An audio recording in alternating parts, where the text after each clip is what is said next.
안녕하십니까. 마이바이씨의 회계 이야기 마이바이입니다. 오늘은 네 번째 시간입니다. 저번 시간에 매출에 대해 고민을 해봤습니다. 오늘은 이 매출이 발생하면 어떤 계정 과목들이 추가로 나타나는지 살펴보겠습니다.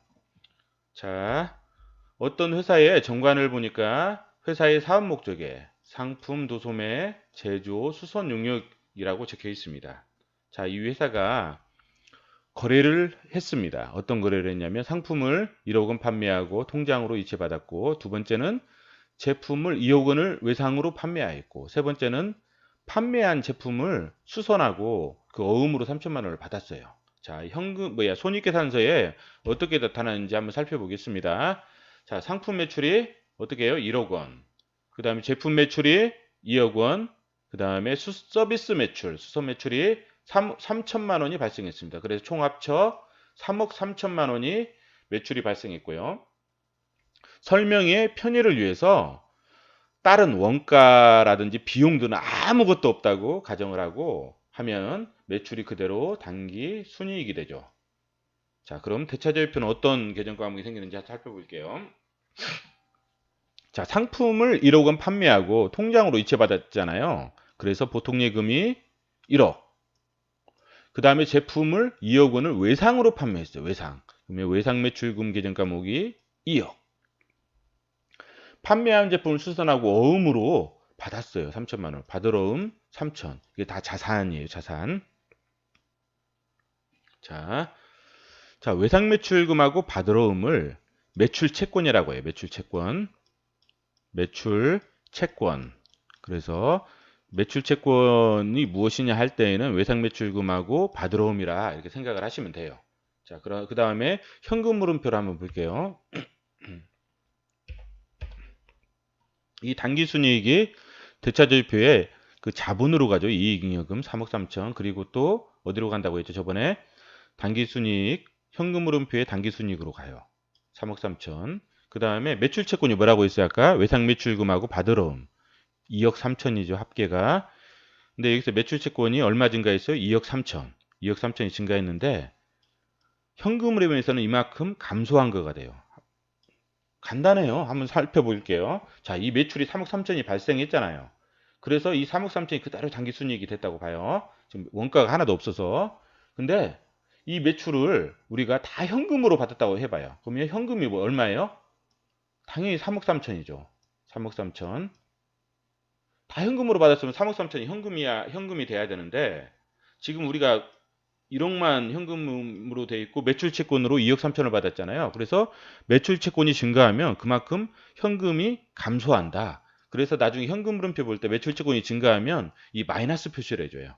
그래서 3억 3천에서 2억 3천을 빼면 1억 원이 되는 거예요. 지금 우리가 투자 활동이나 재무 활동에 대한 현금 흐름이 없기 때문에 이게 기말 현금이 되는 거예요. 기말 현금.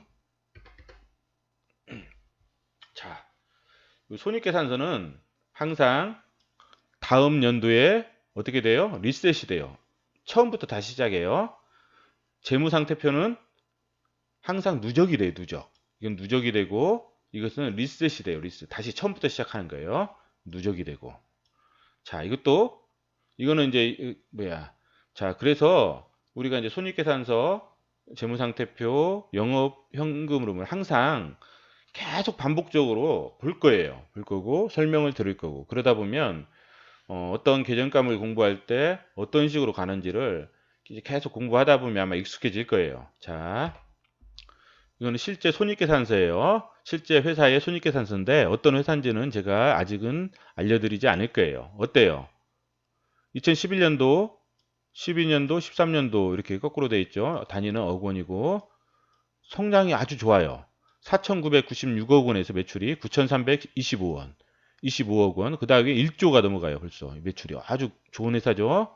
그리고 이익이 증가폭이 너무 커요. 무서울 정도로 크네요. 어때요? 이 회사 투자하고 싶죠? 자, 그러면 현금 흐름표를 한번 볼게요. 그런데 매출이 1조 2천억이 넘는데 영업을 해서 벌어들이는 현금이 마이너스예요. 적자예요. 적자. 투자 활동은 어차피 투자 활동을 하니까 적자가 당연한데 영업 활동은 현금을 벌어들여 영업 활동을 해서 막 사업을 해서 벌어들인 인마이 포켓으로 들어가는 현금이 적자라는 거예요, 이게. 그래서 이 적자를 메꾸기 위해서 대출금을 받잖아요. 벌써 대출금도 많이 596억 가까이를 받고 378억 원 가까이를 받고. 자, 2012년도에 기말 현금이 2013년도에 기초현금으로 오죠. 그 다음에 현금의 증가가 137억, 그래서 738억이 되는데 이게 거의 뭐 대출금으로 나온 거잖아요. 차입금으로. 자, 세부 내용을 한번 봤더니만 현금 유출이 없는 비용 중에서 매출 채권 처분 손실이 있어요. 회사가 얼마나 돈이 없었으면 회사의 그 재무상태표에 아마 재무상태표에 여기가 매출 채권이 있을 거예요. 매출 채권. 매출 채권이 있는데 돈이 없으니까 이 매출 채권 중에서 일부를 이제 그 P2P 대출이라고 P2P 대출을 하는 회사들에게 팔아요. 팔아서 당연히 회사들은 이 매출 채권을 신뢰를 못 하니까 거의 뭐 할인율 엄청나게 적용해서 돈은 조금만 주겠죠. 그래서 손실이 발생하는 거예요. 이건 현금 유출이 없기 때문에 이건 현금하고 상관없다 해서 플러스를 해주는 거지만 참 얼마 돈이 없었으면 매출채권을 팔아서 이렇게 손실을 137억 가까이의 손실을 보면서까지 매출채권을 팔아요. 현금을 얻으려고. 매출채권 증가 아까 매출채권 증가는 현금 흐름으로 보면 마이너스라고 했잖아요. 계속 매출채권은 증가되고 있어요. 매출채권은 현금은 없고 이상하죠. 이런 회사들은 좀 분식을 의심을 해봐야 돼요. 자, 영업 현금 흐름이 마이너스라고 해서 분식을 의심할 필요는 없어요. 분식이 아닐 확률이 많아요. 회사들이. 그렇지만 우리는 보수적으로 항상 의심을 해야 돼요. 영업 활동으로 인한 현금이 마이너스가 된다. 그러면 항상 깊숙하게 들어가 봐야 돼요. 전반적으로 이 회사를 완전히 다 뒤집어서 분석을 해봐야 돼요. 그래서 이게 분식 가능성이 있는지 없는지를 항상 따져보는 습관을 길러야 돼요. 그래야 내 재산을 잃어버리지 않게 돼요. 투자할 때. 그렇지 않으면 그냥 이 손익계산서만 보면 너무나도 좋은 회사예요. 그렇지만 현금 흐름표를 봤더니만 뭔가 좀 의심이 좀 많이 쌓이는 그런 회사로 다시 입장이 바뀌는 거예요.